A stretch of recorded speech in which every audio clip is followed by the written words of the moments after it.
Tanınmış iş adamı Acun Ilıcalı'nın prodüser olduğu məşhur Survivor Yunanistan yarışmasının iştirakçısı Stavros Floros Dominikan Respublikasında ağır qəza keçirib.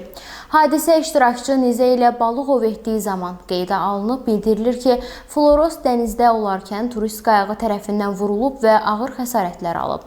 Qəza nəticəsində onun bir ayağı amputasiya edilib, digər ayağının topuq nahiyəsi isə ciddi zədələnib. Yarışma iştirakçısına hadisə yerində ilkin tibbi yardım göstərildikdən sonra xəstəxanaya çatdırılıb.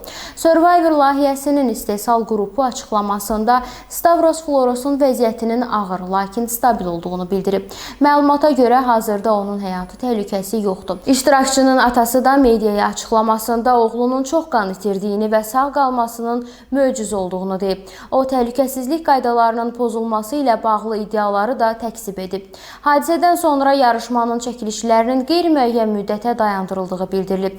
Qəza ilə bağlı araşdırma aparılır.